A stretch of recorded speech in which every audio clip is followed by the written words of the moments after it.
Hello everybody, I'm Rusty. I want to welcome you to Island Breeze Tropicals.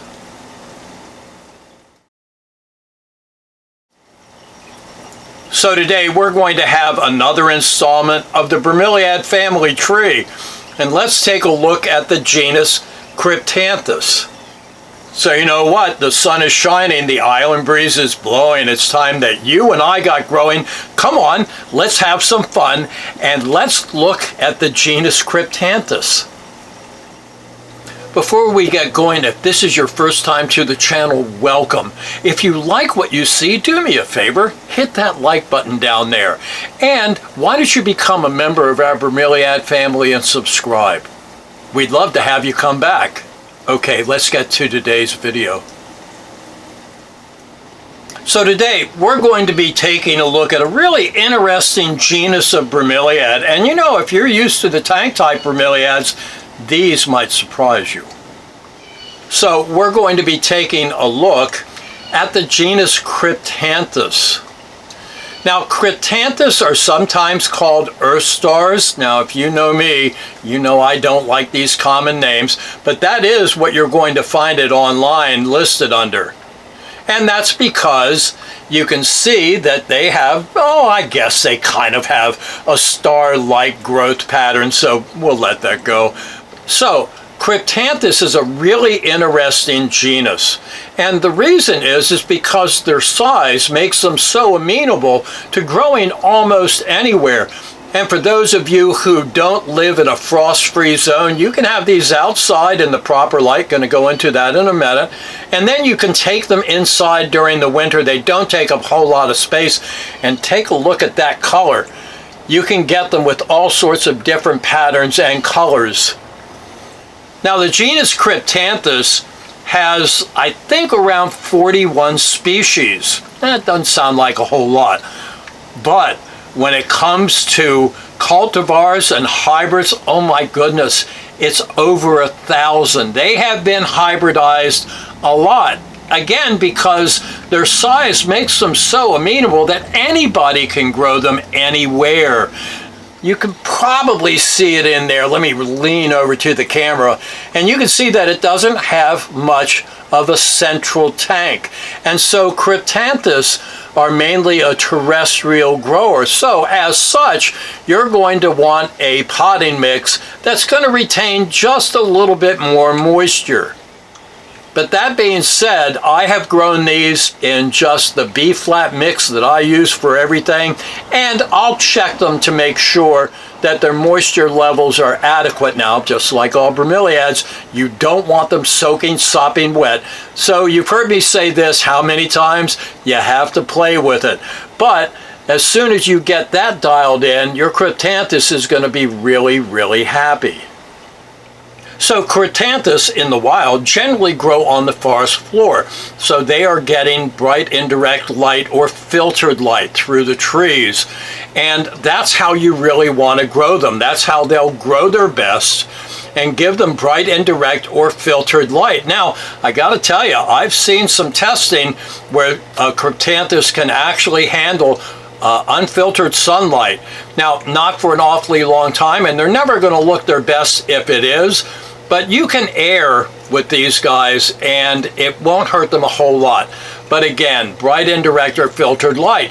But I tell you what, that makes them really amenable to be grown as houseplants. And for you guys that don't live in a frost-free zone like I do, these will grow really, really well inside your home. Now, we just had a video about how to grow Bromeliads as houseplants. I suggest that you take a look at that, and there's a lot of information that we're not going to go into here, but it's really, really simple. Okay, so I have some really cool examples of Cryptanthus that I want to show you. By the way, these plants are on loan from my good friends at Sundance Orchids and Bromeliads in Fort Myers, Florida. Now, Sundance Orchids and Bromeliads is not a paid sponsor of the channel. You know, maybe I ought to pay them because they let me use all these cool plants to share them with you. So let's take a look at some really cool examples of Cryptanthus. Okay, so I'm going to show you a couple of examples. I think I've got probably 6 here, and this first one is called Cryptanthus Thai. Now, I've seen on some places online that they talk about the curling of the edges of the leaves. Well, that's normal for at least this particular cultivar, and I've seen others that do the same. Now, if your leaves cup in the middle, then you've got a moisture problem. And Cryptanthus do want their substrate to be evenly moist. Remember that they would not grow in trees, they grow on the forest floor, and so are going to be terrestrial. So they do need some moisture when you're growing them in your pots. So this is Cryptanthus Thai, and this is an older adult plant, and you can see 3 pups on there. And the pups separate fairly easily, but they can take a while to root, but they do. Again, with Cryptanthus, the substrate has got to be evenly moist. So my experience with Cryptanthus is that I put it in a pot where I can monitor it. So I want the pot to be bigger than the pup so that I can water it. You can see that the adult here, if that were a pup and that was in a smaller pot, it would be really difficult to even get your finger down in there in order to see if it were moist enough. So these little pups right here, what I would do is I would put those in no less than a 6-inch pot. And of course you want it to be freely draining, but you also want it to withhold some moisture. So it's something that has got to be experimented with, but it's done all the time, and it takes them a little bit longer to root than some of our other bromeliads, but they will, and you'll have more plants. Now, this is a very white hybrid. It is called Cryptanthus Absolute Zero, and I think you can see that there are 2 plants. So these guys are no different than any other bromeliad, and they will pup. The pups require a little bit of finagling to get them to root. They are not really quick, but honestly, I've never had a problem. Again, you want the substrate to drain, but you want it to remain evenly moist. So this is Cryptanthus Black Mystic. Now, as you can see, it's not really black, is it? And just like a lot of our other bromeliads, Cryptanthus is no different. Their coloration is dependent on the amount of light that they get. And so even though they can be grown in very low light conditions, their colors become more intense the more we increase the light. Now, they're not going to take a lot of unfiltered sunlight, but this will get even darker and will be highlighted by those horizontal bands that you see. Now here's an example of a little darker color, and I really like this for some reason. It's not what I would call very bright, but this is called Cryptanthus Wild Cherry. So this is a Cryptanthus that I have seen in so many places. It really is very popular, and it's called Cryptanthus ELAINE.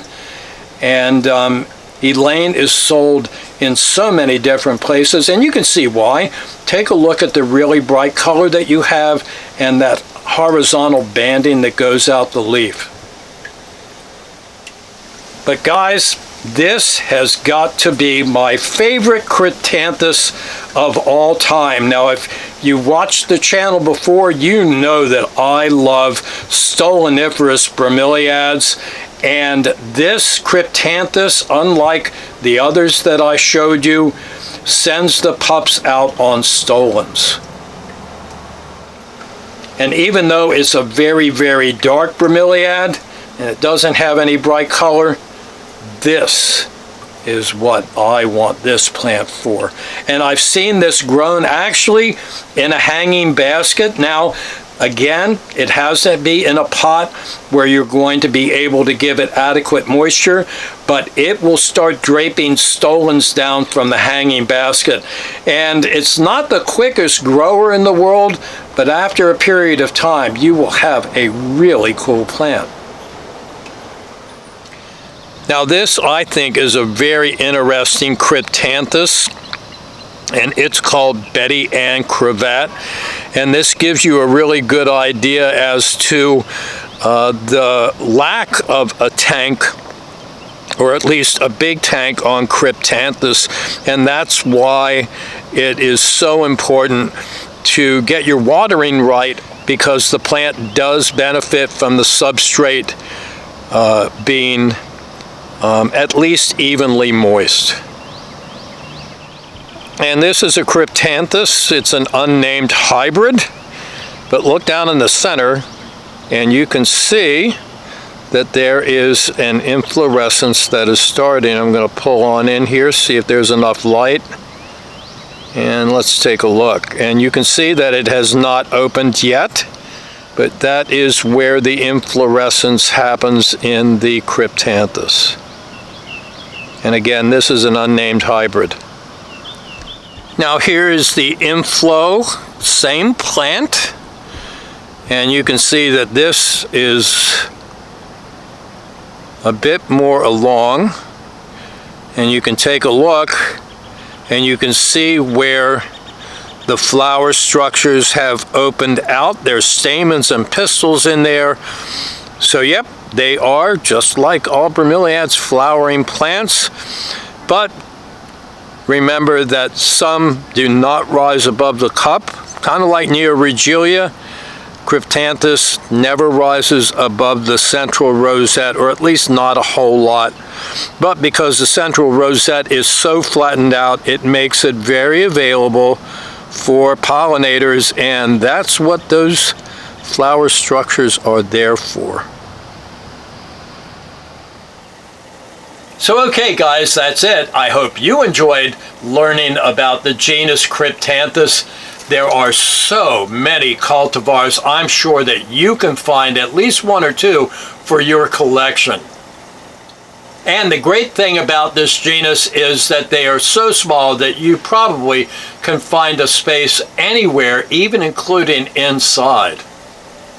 So no matter where you are, I hope your sun is shining.